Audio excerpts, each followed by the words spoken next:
It's Parsha's Behar. It's everyone's favorite time of the week. It's time for the Parsha Podcast, so let's begin. Our Parsha begins with the laws of Shemitah, the agricultural Sabbath. For 6 years, you do all the work. You prepare the field, you plow, you plant, you trim, you prune, you harvest, you manage the field. On year 7, it's like Shabbos. 6 days you work, 1 day you're off. 6 years you work, and 1 year you are off. You must refrain from doing any of the work that you typically do on a year in your field. Now, this prohibition actually begins in year 6. At whatever juncture in year 6, any work in a field is no longer beneficial for that year's crop, meaning the work that you would do at that point in the year would be beneficial only for the upcoming year's crop. You have to stop on year 6. That's the set of restrictions number 1. No work can be done on the field for an entire year. Number 2, you must relinquish ownership of the fruits, the incidental fruits that grow on that year. It's free for all. You cannot put a big sign, no trespassing. Smile, you're on camera. Beware of dog. No signs. You cannot lock the gate. You cannot deny access to anyone. Anyone can walk in. They can walk in, take what they want. You cannot compel them to pay. You cannot accept payment from anyone who walks in. Everyone can stock up in your field. They walk into your field. The deed is under your name. The title is under your name. It's your ancestral land. Doesn't matter. For 1 year, all the fruits are ownerless, and you cannot do business with it. You cannot sell it. You cannot buy it. You cannot export it. You can't even throw it out because the fruits are holy. They are sanctified. And of course, we're just giving a very brief overview, but the details are absolutely vast and voluminous. There's a whole book of Mishnah, a book of Talmud on it. And that, of course, this is the first law of our Parsha. It's actually featured earlier in the Torah, but this halacha, this law, is detailed extensively in our Parsha. I want to focus on the first comment that you find in Rashi. Very often, the iconic teaching in Rashi from a given Parsha is the first one, and certainly that case in our Parsha. Rashi observes that there's an unusual introduction to our Parsha. You know, we're towards the end of Leviticus. We're not exactly novices. We've read a lot of the Torah so far.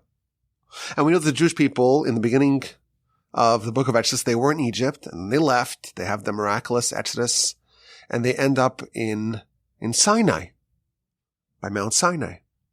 And the last that we've heard of the people location-wise, they've been at Sinai ever since. But the first verse of our Parsha tells us that God spoke to Moshe, Behar Sinai. In fact, the name of our Parsha is Behar. Behar meaning in the mountain. Behar, in the mountain. God spoke to Moshe in the mountain, at Mount Sinai. And he tells them, speak to the Jewish people, speak to the Israelites, and tell them when you go to the land that I am giving you, i.e. when you finally enter the land, it's going to take them a long time. It's going to be 40 years and 42 different stations where they stopped, where they encamped. But when you arrive, Vishavsa ha'aretz Shabbos Lashem, the land should rest, a Sabbath for God. And it details what you could do and what you cannot do. 6 years you work, 7th year it is Sabbath. But Rashi observes that, they have not left Mount Sinai since they arrived in the middle of Exodus. So for the rest of Exodus and hitherto in Leviticus, they've been at Sinai. So why does the Torah tell us that God spoke to Moshe at Mount Sinai? Why is it telling us information that we know already? And this is, the ironclad principle. Certainly when you read Rashi, you get an appreciation for this. The ironclad principle is that there's nothing extra. There's nothing unnecessary. There's no redundancy. There's no just filler material in the Torah. So why does the verse have to say, God spoke to Moshe, Behar Sinai, at Mount Sinai? That's Rashi's question, the first comment in his commentary to our Parsha. And he observes, all the mitzvos were given at Sinai. Everything we've had so far, and really everything we're going to have even later on, as we shall see.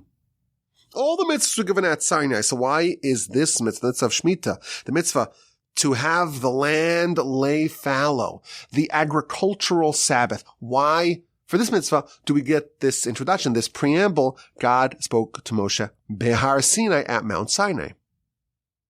Says Rashi, this is the answer. Just as the laws of Shemitah, it was set at Sinai.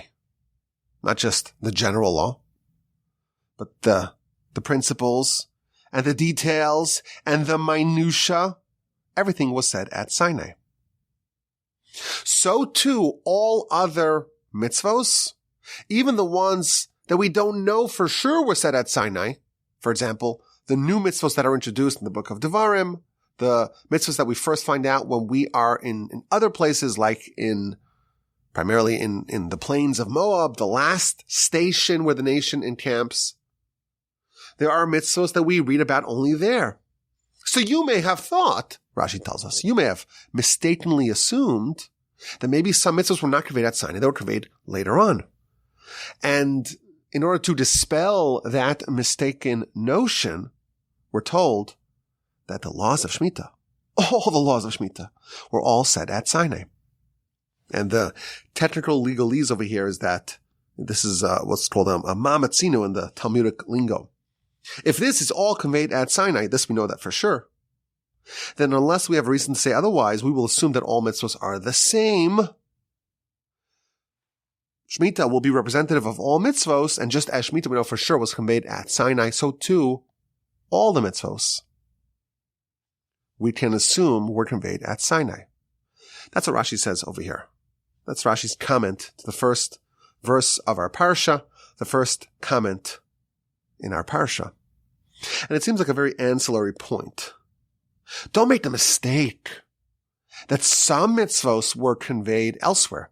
The Jewish people spent 40 years in the wilderness, and they stopped in 42 different locations. And the narratives that we find at the plains of Moab are quite vast. So you may have assumed that maybe some mitzvahs were originally conveyed at the plains of Moab. No, says Rashi, all the mitzvahs were conveyed at Sinai, and Moshe may have told it to us piecemeal, some at Sinai, some in the plains of Moab, some elsewhere along the journey, but they were all initially conveyed to Moshe at Mount Sinai. Now, why is this important? Why is it significant? Why does it matter the location where God conveyed the laws to Moshe? Is that a good question? Is that a fine question? I think it's a legitimate question, and the answer probably, I would imagine, is that this tells us that when Moshe had the most incredible experience ever experienced by any human, goes up to heaven, spends 40 days and 40 nights in heaven with God and the angels, doesn't eat, doesn't drink, doesn't sleep for 40 days and 40 nights. And the Talmud tells us he had to negotiate with the angels. The angels didn't want him there. That is the most remarkable experience ever experienced by any human. And when he was there, that's when he got the Torah. All the details. Now, after Sinai, Moshe never went back. So at Sinai, he went up 3 times, we know. Once to get the Torah, comes back with the first set of tablets. And that doesn't end well. He had to shatter the tablets when he sees the golden calf and the revelry surrounding the golden calf. He goes up a second time for 40 days and 40 nights to secure forgiveness, and goes back a third time to receive the second set of tablets. But once they leave Sinai, Moshe does not ascend to heaven anymore. Doesn't transition, so to speak, to that other dimension, that other realm. So it's important for us to know, I think this is maybe the subtext of Rashi, that when Moshe received the Torah, all of it, he got it from the heavens. The Talmud tells us that the Torah is no longer in the heavens. Torah is lo b'shamayim. It's not in the heavens. It's been emptied from heaven. It's been drained from heaven. And although the Torah remains godly, it remains heavenly, which is a subtle point. But maybe this is the inference here in Rashi. Moshe, he received the Torah by going up there. He received all of it. Every single law, every single mitzvah, he received it by going up to its source, to its root, so to speak, in the heaven, and pulling it down and bringing it down from there. But I want to ponder something a bit more basic. And we've spoken about this in the past, but today we go a bit deeper. Rashi is teaching us that it's important for us to know something. We have to know the mitzvos, all the mitzvos, the general principles of all the mitzvos and the details and the minutia, all the laws of the mitzvos. They were all given to us. Moshe receives it from the Almighty. He conveys it to us. And they were all done at Sinai. And even though we only discover some of them later on, there are some mitzvahs that only appear in the book of Devarim and Deuteronomy, for example, many mitzvahs. Don't think he got it then. He actually got it earlier, and he conveyed it to us only then. That's what Rashi is telling us. But there's one mitzvah, the mitzvah of our Parsha, that's singled out to serve as the example, as the stand-in for all mitzvos, to teach us that just as that is Sinaitic, so too all others. If our Parsha was talking about some other law, the law of Shabbos, the law of the Kohanim, of the priests, the laws of the mezuzah, of tefillin, of tzitzis, and we're told the mitzvah, God spoke to Moshe at Mount Sinai. Rashi would say the same thing. Rashi would say, well, why does it have to say that he told him at Mount Sinai? Don't we know we've been at Mount Sinai ever since the middle of Exodus? And he would have answered, well, this teaches us that all the mitzvahs were taught at Sinai. Meaning, there could have been any mitzvah you imagine to stand and to represent all the mitzvos of the Torah. And the one that was chosen was Shemitah. And therefore the commentaries tell us something very powerful. Shemitah, this law, you get to the land, and the land must lay fallow, must have a agricultural Shabbos. This is emblematic of mitzvos in general. If you want to find one mitzvah to represent, to be a stand-in for all mitzvos, you want to see the forest, so to speak, and not just the trees. Every once in a while, it's helpful to zoom out and look at the 30,000-foot view, the 50,000-foot view, and see the big picture. Of course, the myriad plethora of details is important, but to see the big picture, we have 630 mitzvos. And even that, the Gaon of Vilna tells us, that's really categories of mitzvos. Everything we do in our life can be a mitzvah. Every single act, every single thought, every single word that emerges from our mouth, it can all be a mitzvah. And it would fit into one of the 613 categories of mitzvos. What's the overarching goal? What is it all about? Distill it to its essence. Crystallize it for me. What's the bottom line? The bottom line can be found in mitzvos that represent all mitzvos. And in our parsha, we learn about Shemitah. Shemitah represents all mitzvos. And therefore, it is incumbent upon us to examine this mitzvah and to find out what is its secret. Why is this the one, the proper one, the appropriate mitzvah to represent all mitzvos? Now, this question has been posed many times before, and today we're going to offer a variety of different answers, a variety of different angles as to how Shemitah, how this moratorium on agricultural work in Israel, it's only in the land of Israel, every seventh year, the agricultural Sabbath, how this is an apt representation of what the overarching goal of all of Torah, of all of mitzvos is. So the most basic idea, and we spoke about this in the rebroadcast podcast, the most basic idea is that this mitzvah shows us how we're supposed to live our lives. You think about it. We have the government today. Big government. And you drive around and the government tells you where to stop and when to drive. And God forbid someone needs help, disability, social security, EBT, Medicaid. We have this social safety net, and we have the mighty Army and the Navy and NASA. And we have satellites. And we have a government. And we have security. And we know there's the police. And if God forbid someone's in trouble, you call 911. And right away, they'll swoop down to help you. Now, a lot of people, especially fans of the podcast, they don't want to rely on the government. They want to rely on themselves. And I mentioned this a few weeks ago. I got this little kick to go read about some of the preppers, the survivalists. Got to have your everyday carry. What kind of knife and how many bullets and how to learn how to restart society and agriculture in case there's an asteroid that hits. How to prepare and the bunkers and all that. So everyone's relying on something.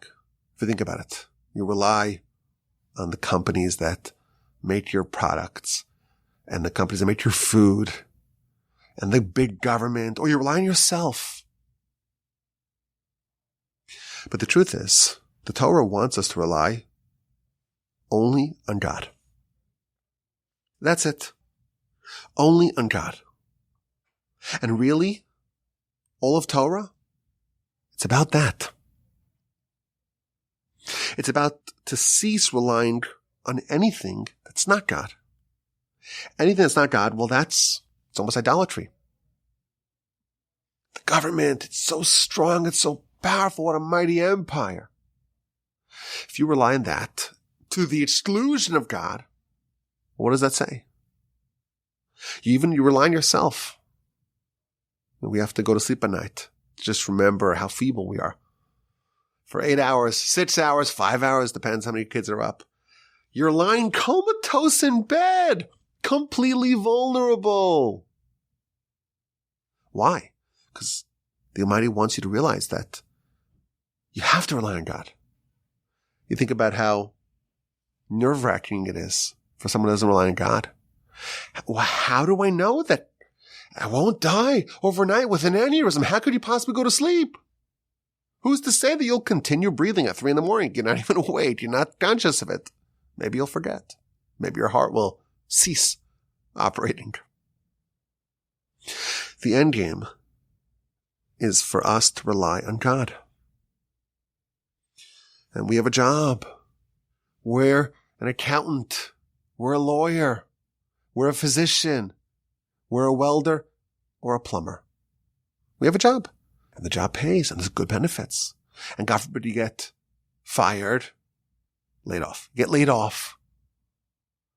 And there's unemployment and there's other workarounds.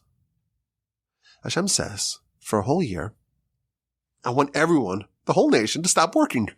It's an agrarian society. Nobody's working. What about your kids? Who's going to feed them? How will you survive? How will you ensure that there isn't a famine? Oh, we'll just import it from Argentina. They have so much food there, right? There's no importing. If you make food, if you produce food, if you grow food, you live, otherwise you die. That's the way it was in antiquity. And God says, rely on me. I got you back. I'll make sure you have plenty of food. Not plenty of food. You'll have enough food. This is what the objective of Torah is. To cease relying on anyone and everyone else and just rely on God. Now, I told my class on Sunday that the endpoint of our nation is going to be when we come to the realization, one way or another, that we have no one to rely upon besides for God. No one, and nothing, no people, and no government, and no entity can we rely upon. Only on our Father in heaven. And I speculated, look at what's happening around the world today. And you realize just how isolated our people are. And of course, that's primarily felt in the land of Israel and in the international community. And our dear friends, the Americans, and we love we're Americans ourselves. But suddenly, Israel is receiving a cold shoulder from the Americans. And just today, the Europeans, a few European countries says, we recognize the state of Palestine. We look at these people, they deserve a state. Who does Israel have to rely upon? The aforementioned Argentinians, right? Very pro-Israel. Okay, that's one. There's still 200 other countries in the world. At least you have the Americans, right? They'll give us the veto on the Security Council, and they'll provide us with arms and other support against our enemies. The Talmud tells us that the end point of Messiah, at the end, right before Messiah, the final thing we're told is the nation will realize, Ein lanu almi lihishaen. We have no one to lean upon, to rely upon, besides for Avinu Shebashamayim, our Father in heaven. It seems like, just from a reading of what the Talmud says, there has to be a decoupling of American support. Think about it. If the Jews, it's a little bit touchy because, we're Americans and we love this country and we're so fortunate to live here, but ultimately we're Jews first. And for us, we're kind of torn between the Americans and our brothers and sisters in Israel. But I came to the realization, I think this is true. If the Talmud says that before Messiah we have to come to this realization, that means that there must be total isolation when the nation is really compelled to realize that there's no one to rely upon besides for the Almighty. And so long as we have the Americans in our corner, and they'll defend us at The Hague, and they'll give us the American military economic support, we're not alone. It's a very scary proposition to be alone. But the truth is, of course, we're never alone. The Almighty is always guarding us. And the Americans, and the Russians, and the Europeans, and the Arabs, and the Chinese, they're not real powers. There's only one real power. It's only the Almighty. And that's the point that we have to reach, one way or the other. The easy way or the hard way. The easy way is when we have all that support, we realize that really they're just the emissaries of God. And the hard way is when we don't have any support, and then the Almighty has to swoop in and protect us. But that's what the Torah is telling us in this mitzvah. The mitzvah of Shemitah is to simulate this. You don't do a thing, and your neighbors don't do either. You can't rely on the neighbor either. Everyone's a farmer, and everyone's taking a year off, and you're not importing. You're just relying on God. It's like you're going back to the times of eating manna every 7 years. That's the goal. And it's terrifying until you realize that not relying on God and relying on feeble, fallible humans, that's much more terrifying. To rely on God. Hinei lo yonum v'lo yishan, shomer Yisrael. God does not slumber, does not sleep. He protects us. When you realize that, some people have the tremendous audacity to say, American politicians, I'm the Shomer Israel. I protect Israel. Someone who's just destined to be eaten by worms and maggots is going to get up and declare that they protect Israel. There's only one who protects us.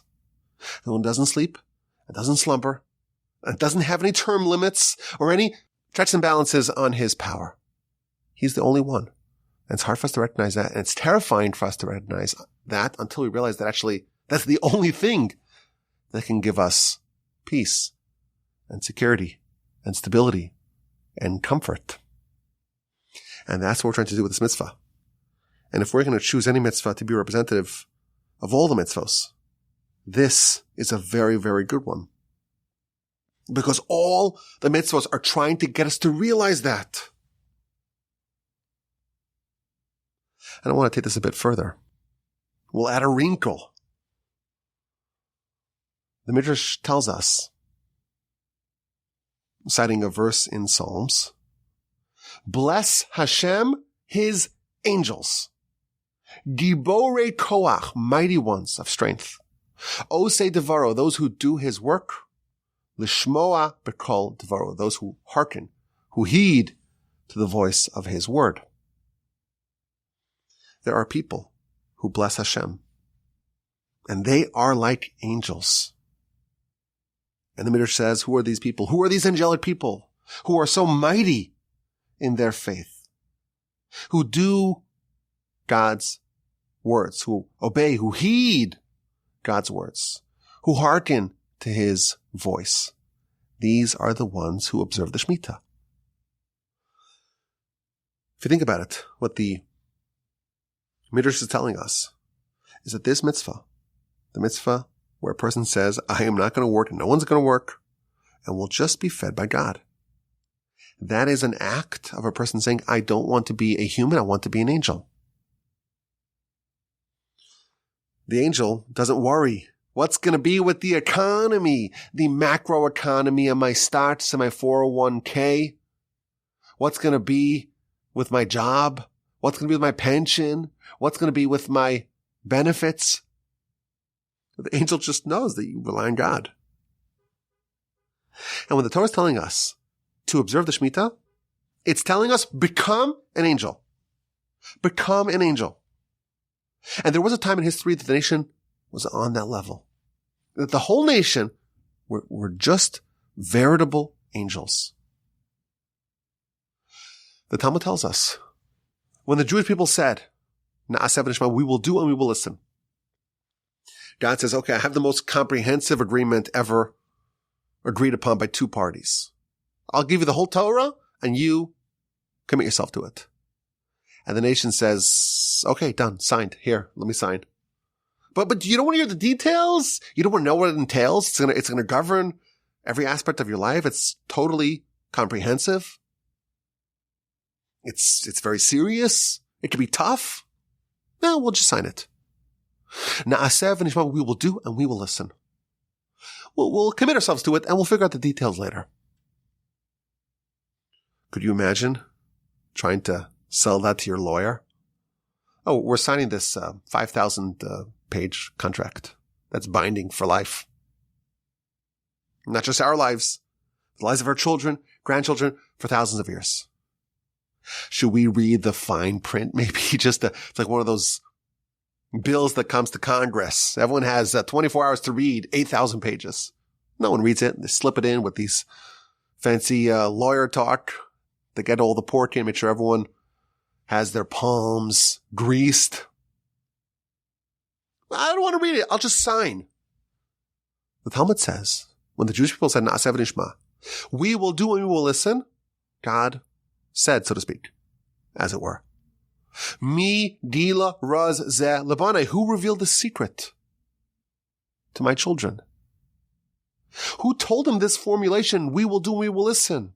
These are words of angels.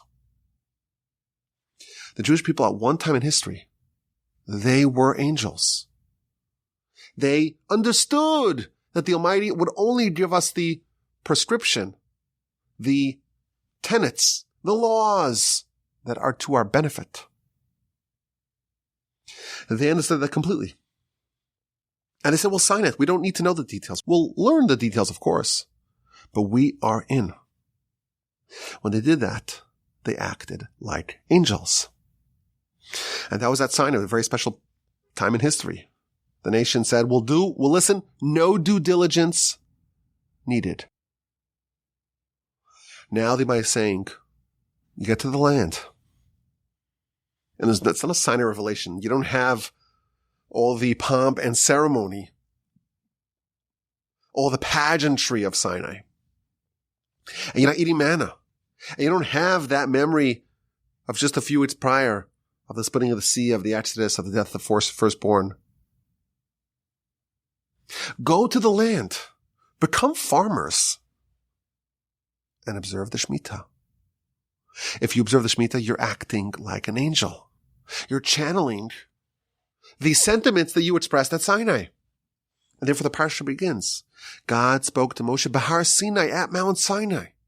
And he says, this is the place where you acted like angels. Now I'm telling you how to perpetuate that. How to maintain that. How to continue that. Go observe the Shemitah. When Moshe ascended to heaven, we mentioned this earlier, he had to negotiate with the angels. The angels were very perplexed by the sight of an earthling amongst them. It's like us if there was a Martian that walked into the stadium where the Texans play and marches to midfield. Or you see him in Madison Square Garden. Where else? Like, what's the center of American life? In the middle of Times Square, a Martian walks and starts directing traffic. I was like, whoa, where'd that come from? Where'd that come from? Why is there an alien amongst us? When Moshe ascended to heaven, he was the alien.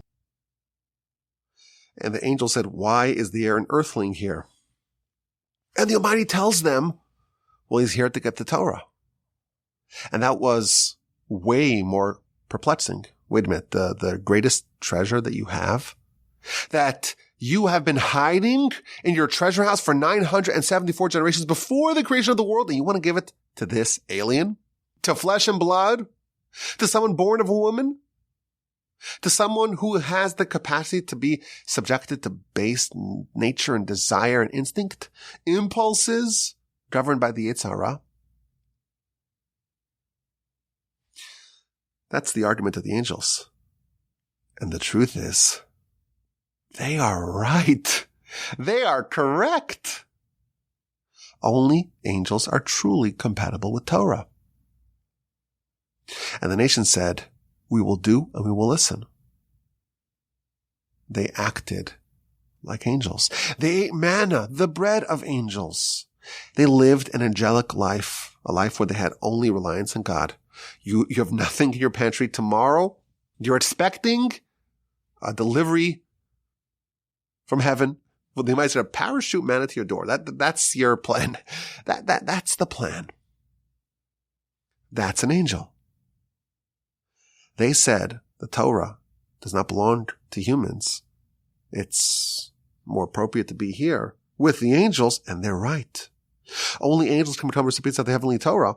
We said it. We committed ourselves to it. Now it's our job. God tells Moshe. Moshe tells the people, go harmonize yourself with that, not just at Sinai, but onward. And how do you do that? With the Shemitah. Every single person, every single one. This wasn't just like the special people. Moshe, you and your family observe the Shemitah. Everyone. 600,000 souls. All of them have to be like angels. We'll add another wrinkle. It's the second wrinkle we're adding. We're getting a little wrinkly. Old and wise. And a bit wrinkly. If you think about it, when Adam did his sin, he was cursed. There was the malediction of Adam. Bezeas apecha tocha lechem, with the sweat of your brow, you will eat bread. Adam was cursed. In order to have food, you can't just pull it off the trees. You have to process it. The wheat is inedible. Maybe you could eat it, but it's not real food. You got to first prepare the ground, plow it, plant it, water it, oversee it, pull out all the weeds. And then it grows, you still can't eat it.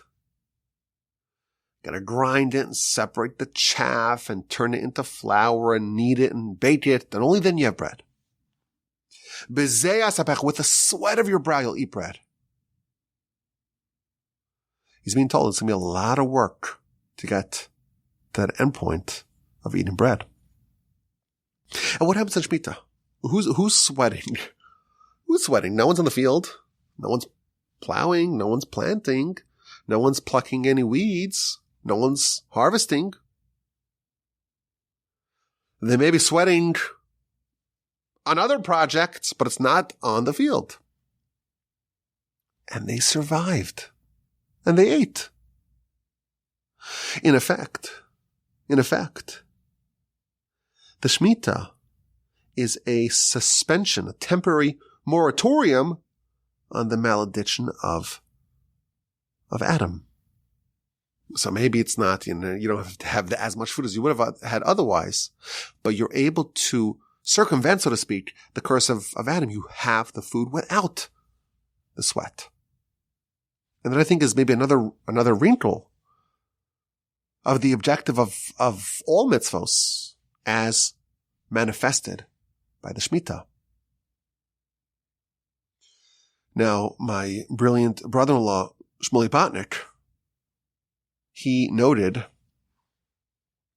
that the secret of Yovel is the super Shemitah, right? That's the not year 7 or 14, 21, 28, 35, 42, or 49.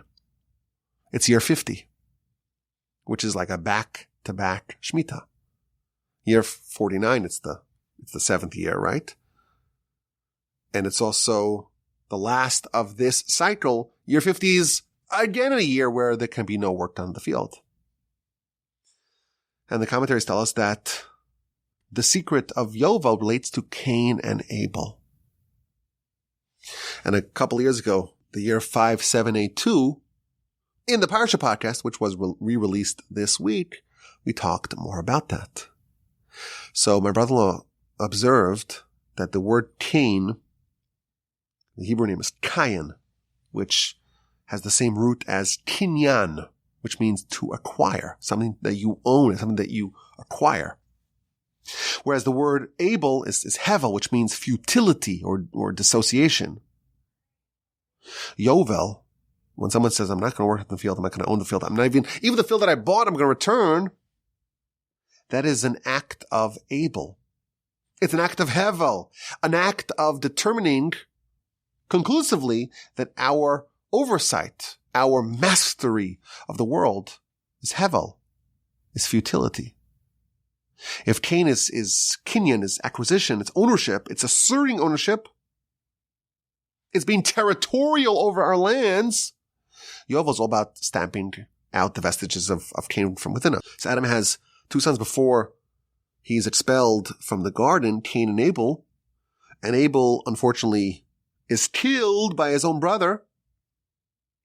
And on a Kabbalistic level, we're told that Abel was the good guy, Cain was the bad guy. Well, that's evident from the verse, but everything that's Abel is noble and righteous, and Cain had a lot of work to do to improve. And our exercising of these mitzvos, the Shemitah and the Yovel, is all about removing our sense of ownership and entitlement, our vestiges, if you will, of Cain from within us, and as a result, helping rectify the sin of Adam and its after effects. There's another idea here. Another wrinkle. In the laws of Yovel, so this is a little bit later on in the Parsha, chapter 25, verse 23, it tells that how on Yovel, on the 50th year, on the Jubilee year, the sales, all the sales of ancestral land are all annulled and undone.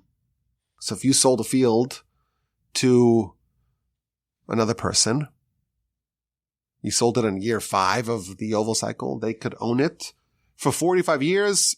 On year 50, it goes back to the original owner. And the verse says that the land will not be sold permanently. The maximum we have is a 50-year lease. Why? Why can't the land be sold permanently? You own it. We believe in ownership. We believe in the concept that the Almighty gives the world to us. And if I own something, well, it's mine. So how come you cannot sell your ancestral land? You can't sell it permanently. So the verse continues, Ki li ha'aretz, the land belongs to me. And the Seforno, one of the great commentators on the Torah, he has an incredible line. The verse says, Hashomayim, shomayim lahashem. The heavens are God's. But the land, ve'ha'aretz, and the land, nasan l'vnei adam, he gave it to humanity. Who owns the land? If you own a property, you own land. It's yours. God says, I'm giving this to you. Humanity owns it, so you could buy it, you could sell it. Says the Seforno, that is true with all lands, with the exception of one land. There's one land that the Almighty does not give to humanity. And that's the land of Israel. The heavens, that's God's. He never gave that to us. The earth is ours. The earth with the exception of one land. There's one land that's still His. And thus, we have all these laws that apply only in the land of Israel. All the agricultural laws apply only in the land of Israel. The Shemitah, the Yovel, it's only in the land of Israel. Lots of the laws of tithing, for example, apply only in the land of Israel. So the land of Israel is a special land, and the Shemitah laws, part of it is about recognizing the distinct godly nature of this particular land. There's something special about the land of Israel. Rashi, later on in the Torah, tells us the astonishing fact that really the only way to properly fulfill any mitzvah, even non-agricultural mitzvos, the proper way to fulfill it is exclusively in the land of Israel. And of course, you have to keep it everywhere, but on a fundamental, essential level, it's really you're only able to tap into the vast spiritual powers of every mitzvah only in the land. The Talmud tells us that the mitzvah of settling the land, it's equal to the rest of the mitzvos combined. There's something different about this land. It is the archetype of all the mitzvos. And here we have an idea. If you live in the great state of Texas, this land God gave to humanity. If you live in Australia, or in the vast steppes of Asia, or somewhere in Europe, or somewhere in North America, yes, even Canada, and North Africa, and South Africa, and South America, and Antarctica, and any place in between, and on the International Space Station. You are living in a land that God gave to humanity. But there's one land that God did not give to us. It's still His. It's like the heavens. That's the land of Israel. And this is why God dictates what happens here. Everywhere else, the land is yours. Here, it's God's. This idea that I saw this year in the Seforno, I think it's a fascinating perspective. Why is this land different than all other lands? We wonder. Why can't Israel be a country like any other country? Why can't it have legitimacy? Why can't everyone just let it be? Zionism was supposed to solve the Jewish problem. There was so much anti-Semitism. The only way to solve it is to have our own land. And we have our own land, and we haven't solved the problem. Anti-Semitism is on the rise again. The European countries, they want to recognize the state of Palestine. It's a tiny sliver of land. It's like an average-sized Texas ranch. The old joke is, why is there no 18-hole golf course in Israel? Because if there was, the back nine would be in Jordan. It's so small. And how come we can't just have a stable, peaceful life there? I think this is the answer. Tili kol haaretz, the land is mine, God says. What does that mean? In the land of Israel, there's a different set of rules. There's land everywhere else. It's ours, humanity's land. So if you buy it, it's yours. In Israel, you buy it, doesn't matter. It's still God's. You fight over it, doesn't matter. It's still God's. And therefore, the only way to really acquire the land, it's to be worthy of it. It's to be compatible with it. That's the only way that there will be a solution. I think this is a fascinating insight. It's worth the price of admission. All these brilliant diplomats and theologians and politicians and the cartographers. God bless the cartographers who got this line and that line, the purple line. You look at the Trump peace plan. Just what it took to carve out all the different parts. This will be Israel. This will be Palestine. Everyone will be happy. We'll do the tunnel over here and the overpass over there. Incredible land swaps. Amazing. The cartographers working so hard. God bless them.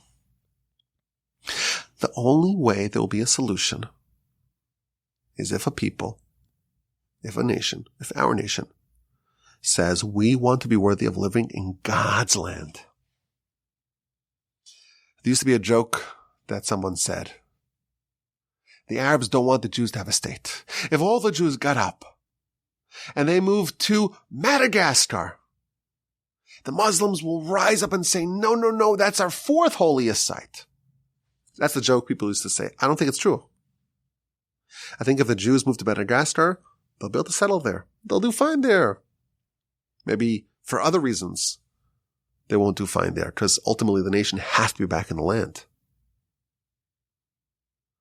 There's something about this land that's different. This land is God's. He did not relinquish ownership of it. And therefore the way to acquire it, it's not with steel. It's not with tanks. It's not with international legitimacy at the United Nations. It's not with the support of the Americans or the Soviets or the Chinese or the Saudis or Abraham Accords or Oslo Accords or any sort of accords, not the Camp David Accords or any other one. There's only one way to live there. And that's to be worthy of being a citizen in God's land. And I'm going to say this now. I'm going to risk my reputation on this. It's not so bad. It's towards the end of the podcast. Most of you already tuned out already, of course. But I'm going to risk my reputation and say that the only solution is for the nation, based upon this Sepharno. The land is God's. It's a verse in our Parsha. The land is God's. It's not a land that we could do whatever we want in it. It's ours. I own it. In Texas, in Houston, there's no zoning. So if you want to make a gas station on your property, you could do that. That's why they have HOAs. So it's a way to kind of have a zoning law. But from the state's perspective, from the city's perspective, do whatever you want. Do whatever you want. You want to drill for oil in your backyard? Do it. Do it. You want to build a museum? Do it. You want to build a school next to a gas station? Next to an industrial plant? No problem. Do whatever you want. That's what happens everywhere else. In the land of Israel, it's God's land. It's not ours. And we have the right to live there and to flourish there if we are worthy. This is one of the big takeaways here. the primacy of the land of Israel. The reason why it's so important, why settling it, it's equal to all of Torah. The reason why the way to fulfill all the mitzvos is exclusively in the land. What does it mean to live in the land? What does it mean to settle in it? It means to be worthy of it. It means to be that aforementioned angel. And that's what God is saying. You're going to get to the land. You have to live up to the standards of the land. And you had that standard once before at Sinai. You must maintain that. Otherwise, you will be booted. Because this is not a land that you own, it's a land that I own. And this is why, perhaps, again, another wrinkle to this idea, this is from Sinai. At Sinai, you lived up to that. When you get to the land, that is what is expected. I want to end with one final idea. I opened up one of my favorite books called the Megala Amukos, written by one of the great Kabbalists. And the words Megala Amukos means the revealer of the depths. And it was written by actually an antecedent of mine. I think I'm 13 or 14 generations from the author of the book. But if we're going to go deep and deeper, then we should find a book that says that the title of the book is I'm going to reveal the depths to you. It's a very deep book, astonishingly deep. And he asks our question, why Shemitah? Why, if we need to know that all mitzvahs were given at Sinai, why is this the mitzvah that represents all the mitzvahs? And he says, I'll give you 4 different answers. And he starts with the most simple and basic idea. And then he goes deeper and deeper. And the first one is barely understandable. And it's also fantastically deep. And I'll give you just a few of the ideas that he says. But the other ones are so beyond, they're so Kabbalistic, way deeper than the scope. Well, not just the scope. They're just way beyond me. So you can look it up yourself. It's just fantastically deep. So he says something interesting. And this is only a part of what he says. He adds so many more components. It's a masterpiece. What's the connection between Shemitah and Sinai? Why, when we are told about the Shemitah, are we told that it happened at Sinai? So the first thing that he observes is that they're the same thing in that a Shemitah, well, it's every 7th year, but it's part of a larger cycle, right? Year 7 is Shemitah, and then year 8 is year 1 of the next Shemitah cycle. So 7, 14, 21, and so on, till 49. And then you have 50. And that's not part of the Shemitah cycle. That's a year on its own. That's the oval. So there's a 49 plus 1, 50. What happened at the Exodus? 49 days after the Exodus, we got to Sinai. Well, we were at Sinai a little bit earlier, but we got to Sinai mountain. And then plus 1, you have day 50, and that's the revelation of God, the revelation at Sinai, the 10 Commandments, and the touch point of heaven and earth. Now, of course, we have a mitzvah that mirrors that. We're doing this right now. We're counting the Omer. How do you count the Omer? You count day 1, day 2, day 3, day 4, day 5, day 6, day 7. That's 1 week. Day 8, you say day 8, which is 1 week and 1 day. And so on until we arrive at day 49. And we don't count day 50, right? We count only day 49. Day 50 is already Shavuos. So we stop counting after 49. So here's the question. The verse tells us that we're supposed to count to 50. The verse in last week's Parsha, chapter 23, verses 16 and 17.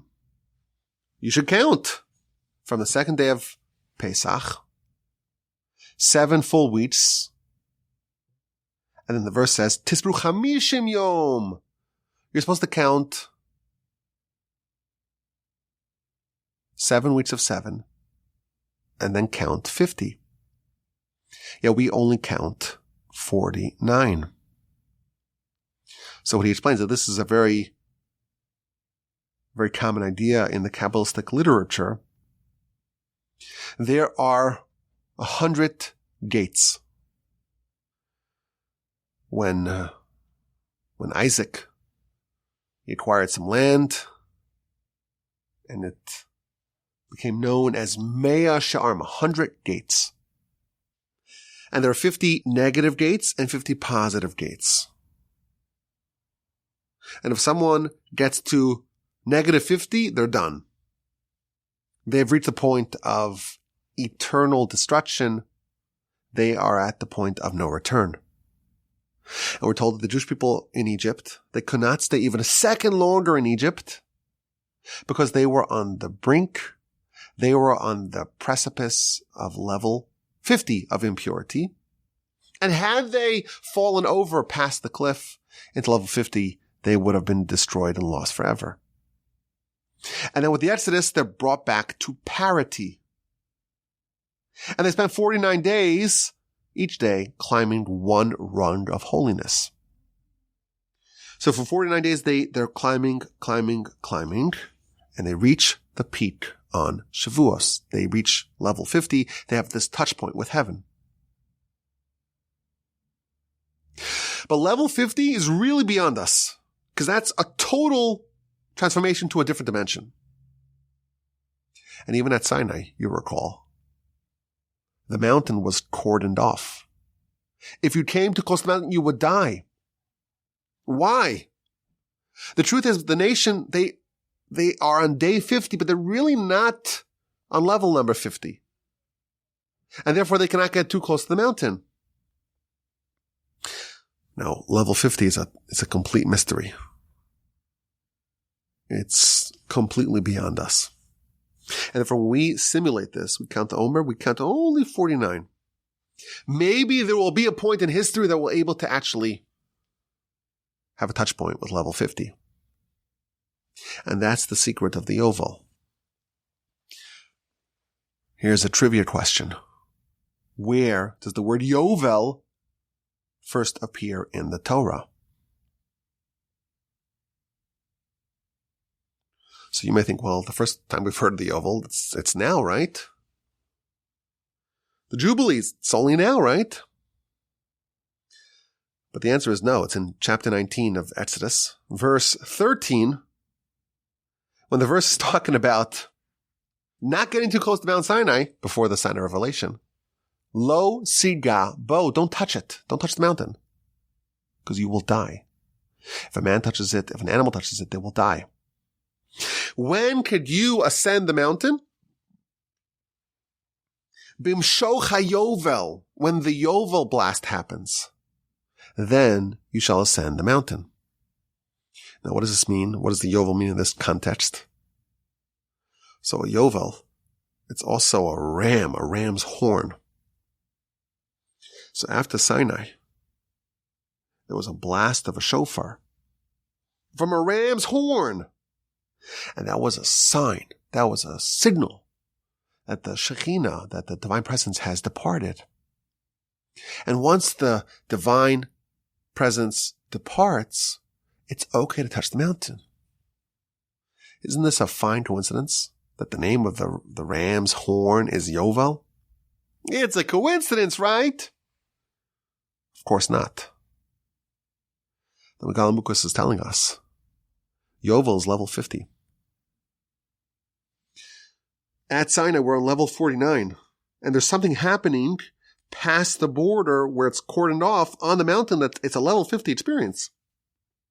And the nations cannot get too close. If they get too close, they're going to die. They're not ready for that. They cannot ascend the mountain. Moshe could. No one else can. For 49 days, they're marching to Sinai. And it's 7 weeks of 7 days apiece. And you don't count day 50 because day 50 is just beyond us. But there will be a time in history. There will come a point in time where the nation will spin out of this cycle of sevens and enter this 50th dimension. And whoever does that, when the Yovel actually happens, everyone can ascend the mountain. The bottom line of this podcast is that we're going deep and deeper. This is not your grandpa's Parsha Podcast. This is advanced stuff. It's way more advanced than what I can handle. But if there's a bottom line, it's that a lot is expected of us. Complete reliance on Hashem. Angelic reliance on Hashem. Rectifying the sin of Adam. Eradicating the vestiges of Cain from within us. Coming to live, being worthy of living in God's kingdom, namely in the land of Israel. And hopefully being worthy of level 50. We have our work cut out for us.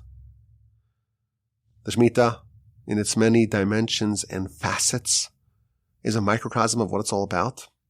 And we hope and we pray that we will all be fortunate enough to merit to ascend the mountain of God and to stand tall in his holy place. Level 50. That's the ultimate goal. Of course, we know that, but our objective is to always be climbing. Climb up that mountain. Climb up that ladder. Always be on the ascent. Always deepening our connection to our Creator and his incredible Torah. May we recognize how fortunate we are to study Torah together, to study the Parsha Podcast together from the Torch Center in Houston, Texas. My name is Yaakov Walby. RabbiWalby@gmail.com is the email address for your questions, your comments, and your feedback. Have a lovely rest of your day. Have a lovely rest of your week. And have a lovely, elevating, inspiring, invigorating, and uplifting Shabbos upcoming. And please God, with the unending help of the Almighty, we will talk again next week.